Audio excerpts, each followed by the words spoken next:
আসসালামু আলাইকুম। আমন্ত্রণ বাংলাভিশন সংবাদে আপনাদের সাথে আছি মিশু হাসান। শুরুতে বিআরবি কেবলস সংবাদ শিরোনাম। চকবাজার ট্র্যাজেডিতে নিহতদের মধ্যে ৪৫ জনের মরদেহ পরিবারের কাছে হস্তান্তর, বাকিদের শনাক্তে স্বজনদের সিআইডিতে ডিএনএ নমুনা দেওয়ার আহ্বান। চকবাজারে অগ্নিকাণ্ডে হতাহতের ঘটনায় গভীর শোক ও সহমর্মিতা জানিয়ে আহতদের যথাযথ চিকিৎসা নিশ্চিতের নির্দেশ প্রধানমন্ত্রীর। সরকারের দায়িত্বহীনতায় প্রাণহানি ঘটছে অভিযোগ মির্জা ফখরুলের।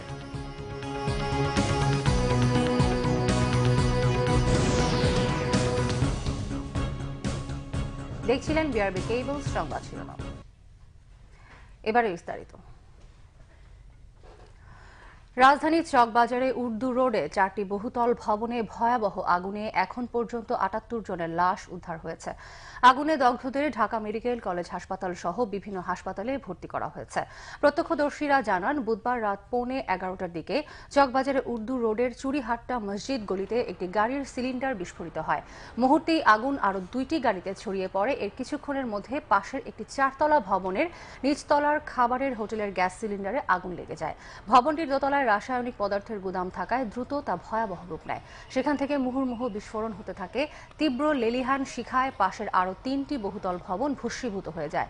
ভবনগুলোয় ঠিক কতজন বাসিন্দা ছিলেন তা তাৎক্ষণিকভাবে জানা যায়নি, তবে এখনও অনেকে নিখোঁজ রয়েছেন। রাজধানীর চকবাজারে অগ্নিকাণ্ডের ঘটনায় উদ্ধার হওয়া 70টি লাশের মধ্যে শনাক্ত করা 45টি মরদেহ পরিবারের কাছে হস্তান্তর করা হয়েছে। বাকিগুলো ডিএনএ পরীক্ষার মাধ্যমে শনাক্ত করার কথা জানিয়ে রবিবার সকাল 9টা থেকে সিআইডি অফিসে নিখোঁজদের পরিবারের সদস্যদের নমুনা জমা দেওয়ার আহ্বান জানান চিকিৎসকেরা।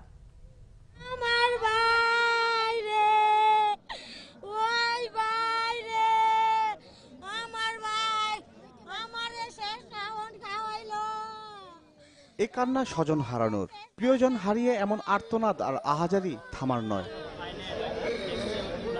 অগ্নিকাণ্ডে নিহতদের লাশ ঢাকা মেডিকেল কলেজ হাসপাতালে আনার পর থেকেই ভিড় করতে থাকেন স্বজনরা। আগুনে পোড়া মৃতদেহগুলো বডি ব্যাগে ভরে মর্গে নিয়ে আসে ফায়ার সার্ভিস। বেলা যত বাড়তে থাকে, হারানো স্বজনদের খোঁজে মর্গে আসা লোকজনের সংখ্যাও বাড়তে থাকে। পাশাপাশি আর্তনাদ, আহাজারি আর আর্তচিৎকারও বাড়তে থাকে। প্রিয় মানুষকে হারিয়ে অনেকে পাগল প্রায়।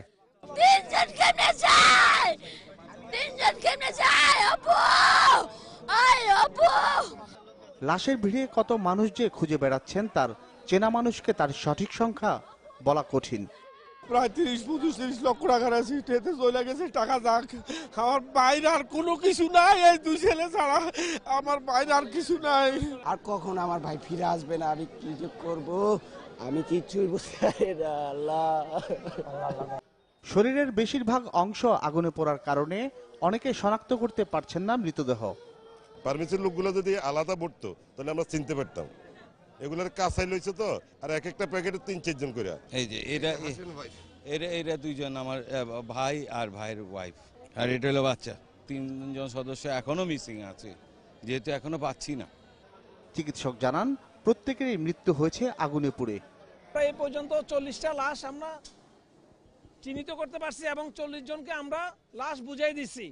এখন আমাদের শনাক্তকরণের কিছু সিস্টেম আছে, কিছু আছে আমাদের ফিঙ্গারপ্রিন্টের মাধ্যমে করতে হবে, আর কিছু আছে ফিঙ্গারপ্রিন্ট এবং চেহারা দিয়ে যাদেরকে চেনা যাচ্ছে না তাদেরকে আমরা ডিএনএ এর মাধ্যমে আমরা শনাক্ত করব। আগামী রবিবার সকাল 9টা থেকে আপনারা সিআইডি মালিবাগ সিআইডি অফিসে গিয়ে আপনাদের রক্ত অথবা স্যালাইভা দিয়ে আসবেন। যত তাড়াতাড়ি দিবেন অত তাড়াতাড়ি আপনাদের আত্মীয় স্বজন শনাক্ত হবে।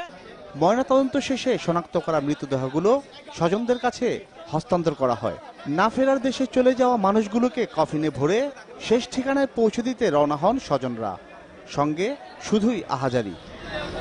প্রত্যেকটি লাশ দাফনের জন্য ব্যবস্থা নেয় ঢাকা জেলা প্রশাসন। প্রাথমিক প্রয়োজন মেটানোর জন্য আমরা এই 20,000 টাকা দিয়েছি। আরও সহায়তার হাত কোন দিক থেকে বাড়ালে তাদের আরেকটু বেশি, পরিবারগুলো আরেকটু বেশি উপকৃত হবে, আমরা সেই লক্ষ্যে কাজ করছি। আহতদেরও চিকিৎসা চলছে ঢাকা মেডিকেলে। বেশিরভাগের অবস্থা আশঙ্কাজনক বলে জানিয়েছেন চিকিৎসক। জিয়া খান, বাংলাভিশন, ঢাকা। পুরান ঢাকার চকবাজারে অগ্নিকাণ্ডে হতাহতের ঘটনায় গভীর শোক ও সহমর্মিতা জানিয়েছেন প্রধানমন্ত্রী শেখ হাসিনা। তিনি বলেছেন, আগুন দ্রুত নিয়ন্ত্রণে আনতে সর্বাত্মক চেষ্টা করা হয়েছে। আহতদের যথাযথ চিকিৎসা নিশ্চিত করতে নির্দেশ দেওয়ার কথাও জানান প্রধানমন্ত্রী। রাজধানীর সেগুনবাগিচায় শহীদ দিবস ও আন্তর্জাতিক মাতৃভাষা দিবসের অনুষ্ঠানের শুরুতে পুরান ঢাকার চকবাজারে অগ্নিকাণ্ডে হতাহতের ঘটনায় সরকারের পদক্ষেপ সম্পর্কে জানান শেখ হাসিনা। মাতৃভাষার প্রতি সম্মান জানিয়ে বিচার প্রার্থীদের সেবা সহজ করতে আদালতের রায় বাংলায় লেখার অনুরোধ জানান প্রধানমন্ত্রী। পাকিস্তানি শাসক গোষ্ঠী বাঙালির জাতিসত্তাই শুধু নয়, কেড়ে নিতে চেয়েছিল মাতৃভাষা বাংলাও। আধুনিক বিশ্বের সাথে তাল মিলিয়ে চলতে দ্বিতীয় ভাষা হিসেবে ইংরেজি ভাষা চর্চার পরামর্শ দেন শেখ হাসিনা।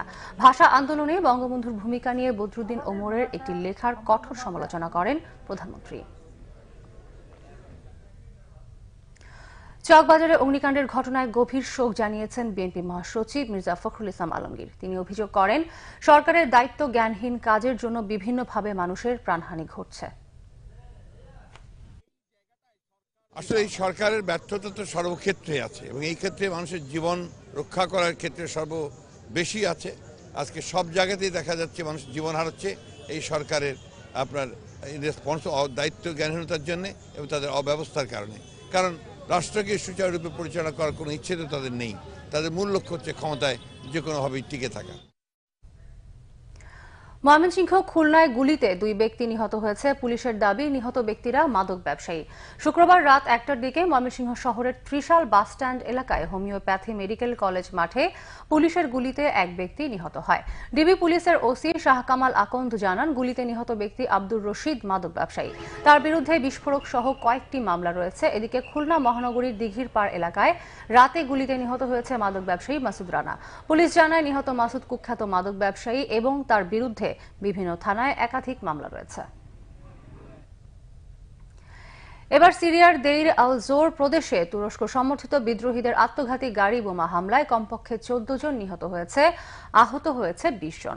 স্থানীয় সময় বৃহস্পতিবার সন্ধ্যায় সিরিয়ার পূর্বাঞ্চল দেইর আল জোর প্রদেশের শাহিল নামক গ্রামের বাজারে পরপর 2টি গাড়িতে আত্মঘাতী বোমা হামলা ঘটে। প্রত্যক্ষদর্শীরা জানায়, 2জন আত্মঘাতী হামলাকারী প্রথমে গাড়ি থামায় বোমার বিস্ফোরণ ঘটায়। সিরিয়ার মানবাধিকার সংগঠন জানায়, ওই আত্মঘাতী বোমা হামলায় নিহতরা আল ওমর তেল ক্ষেত্রে রক্ষণাবেক্ষক, শ্রমিক ও টেকনিশিয়ান হিসেবে কাজ করত। সিরিয়ার যুদ্ধ পর্যবেক্ষণকারী একটি ব্রিটিশ সংগঠন জানিয়েছে, ওই বোমা হামলার ঘটনায় 20 জন মারা গেছে। ওটায় দেখার আমন্ত্রণ রইল। এছাড়া ফেসবুকে বাংলা ভিশন সংবাদ সরাসরি দেখতে লগ ইন করতে পারেন facebook.com/বাংলাভিশনে। এতক্ষণ সঙ্গে থাকায় ধন্যবাদ।